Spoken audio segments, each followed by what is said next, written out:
তো যাই হোক, আমরা আমাদের আরো বিভিন্ন কথা আলোচনা শ্রবণ করব আজকে। তো সবার আগে একটা কথা, এই একাদশী কি সবাই করা উচিত? ছোট বাচ্চারাদেরকেও করা উচিত? কত বয়স আছে? আবার কেউ কেউ এরকম নাকি বলে সধবার একাদশী করতে নেই। তো এই সম্বন্ধে কি বলা যায় প্রভু, যে কে করবে কে করবে না একাদশী, কার জন্য ছাড় আছে? আবার যে 80 বছরের বৃদ্ধ তাকেও করতে হবে কিনা?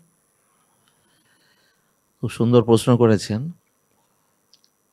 তো এটা নিয়ে অনেক রকম আমাদের সমাজে অনেক অনেক কথা রয়েছে। তো এটা তো বললেন, আবার এরকমও শোনা যায় যে একটা সমাজে যে মা বাবা বেঁচে থাকলেও নাকি করতে হয় না, এরকম একটা স্বামীও আছে। মানে বিধবা ছাড়া একাদশী করা যাবে না। আবার যদি বা ঠিক আছে সধবারা করবে, যদি স্বামী না করে স্ত্রী একা করা যাবে না, মানে করলে দুজনেই করতে হবে। তো এরকম আমাদের সমাজে অনেক অনেক কথা প্রচলন আছে।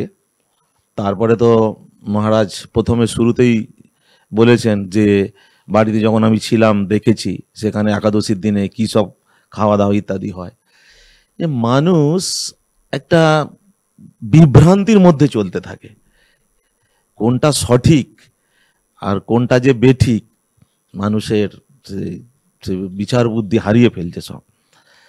তো শাস্ত্র সিদ্ধান্তই যে শ্রেষ্ঠ সিদ্ধান্ত সেটা অনেক সময় আমরা মানতে চাই না।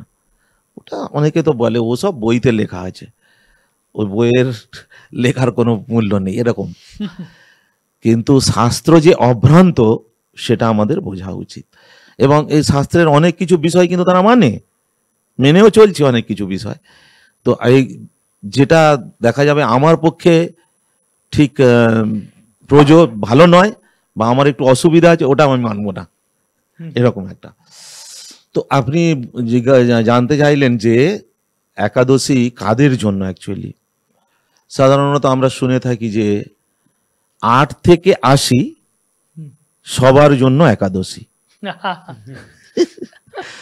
তো সে ছেলে মেয়ে বলুন, সধবা বিধবা যাই বলুন, তো 8 থেকে 80 মানে 8 বছরের নিচে যারা, তাদেরকে করতে পারলে ভালো। যদি তারা একেবারে করতে না চায় বা অসুবিধা, জোর জবরদস্তি করার দরকার নেই। আবার 80 বছরের ওপরে যারা হয়ে গেছে তাদের ওরকম চাপাচাপি করার দরকার নেই, কিন্তু করতে পারলে ভালো। তো এক কথাই হচ্ছে 8 থেকে 80 সবার জন্য একাদশী। সুতরাং ওই সধবা বিধবা এটা ওটা ওগুলো সব বাদ। মূল জিনিস হচ্ছে সবার জন্য একাদশী, যিনি করবেন তিনি ফল প্রাপ্ত হবেন। এটা হলো বিষয়, সবার জন্য প্রয়োজন একাদশী, সবার জন্য। এগুলো একটা যেটা সীতাপতিবাবু বলেন না, যে বিভিন্ন মত পথ এগুলো প্রচলিত থাকলেও এগুলো কিন্তু মন গড়া, একটু শাস্ত্রীয়। যে আটা খাও, সুজি খাও, সধবারা করতে পারবে না, এগুলো নিজস্ব মত পথ জুড়ে নিজের সুবিধা লুটে নেওয়ার মতো হয়েছে। আবার একটা মহারাজ, একটা আমি বাড়িতে থাকাকালীন তখন হতো এরকম, আমাদের বাড়িতে একটা পঞ্জিকা থাকতো বেনি মাধবশিলে। তো পাড়ার অনেক বৃদ্ধ বা বৃদ্ধারা এরকম আছে, তারা একাদশী করে। তো আমাদের কাছে জানতে আসতো যে এটা দেখো তো একাদশী কটায় লাগছে আর কটায় ছাড়ছে, মানে শুরু হচ্ছে কটায় সমাপ্ত হচ্ছে একাদশী তিথিটা। তো একাদশী মনে করুন আজকের দুপুর 12টায় লাগছে, তাহলে 12টার আগে কিন্তু রান্না বান্না করে খেয়ে নেওয়া যায়, খেয়ে নিল। আগামীকাল দুপুর 11টা 12টায় ছেড়ে যাচ্ছে, শেষ হয়ে যাচ্ছে একাদশী, তাহলে 11টা 12টার পরে আবার রান্না বান্না করে খাওয়া যায়। তাহলে এই একাদশীটা হলো কি? ওরা বলতে চাইছে এটা কেন, তিথি যেটা আছে সময়ের যেটা সেটা আমরা পালন করলাম, তাহলে একাদশী তো পালন হলো। তারা বলতে চায় তারাই সঠিকভাবে পালন করেছে। হ্যাঁ, আমরা ঠিক পালন করছি না, যেহেতু একাদশী পেরিয়ে গেল, শেষ হয়ে গেল, আপনারা করছেন। হ্যাঁ, কিন্তু শাস্ত্র অনুসারে যে বিষয়টা আছে সেগুলো তারা বুঝছে না, যে একটা শুদ্ধা একাদশী আছে, একটা বৃদ্ধা একাদশী আছে, দশমী যুক্ত একাদশী আমরা জেনেছি এখন। দশমী যুক্ত একাদশী সেটা হলো বৃদ্ধা একাদশী, আর দ্বাদশী যুক্ত একাদশী সেটা হলো শুদ্ধা একাদশী।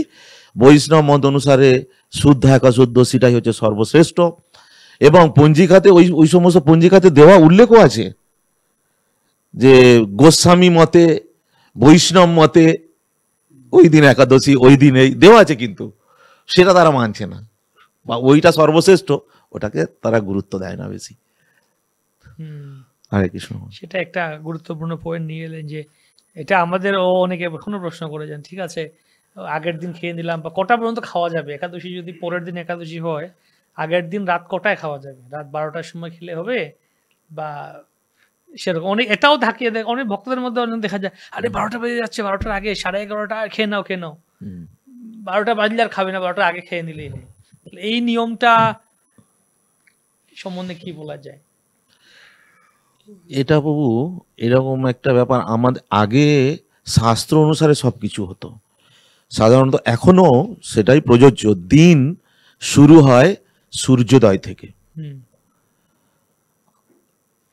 যতক্ষণ না সূর্যোদয় হচ্ছে ওই দিনটা কিন্তু হচ্ছে না, মানে আজকের মনে কোনো রবিবার, কালকে সোমবার হবে সূর্যোদয় থেকে। কিন্তু আমাদের এই ভারতবর্ষে বিশেষ করে ব্রিটিশরা এসে তারা একটা সিদ্ধান্ত করে গেছে যে রাত্রি 12টার পরে পরের দিন হয়ে যাচ্ছে, এটা কিন্তু আসল নয়। তো শাস্ত্র অনুসারে বা তিথি যে অনুসারে হয় এগুলো কিন্তু ওই যে সূর্যোদয়, সূর্যাস্ত ইত্যাদি ইত্যাদি আছে ওইগুলো ধরেই কিন্তু হবে। সুতরাং সূর্য অস্ত হয়ে গেল মানে তারপরে আর কোনো কিছু গ্রহণ করা যাবে না, যদি আগামীকাল যদি একাদশী আছে, এরকম হচ্ছে বিষয়। সূর্য অস্ত হওয়ার পরে আর কিছু করা যাবে না। বাহ, সুন্দর কথা বললেন।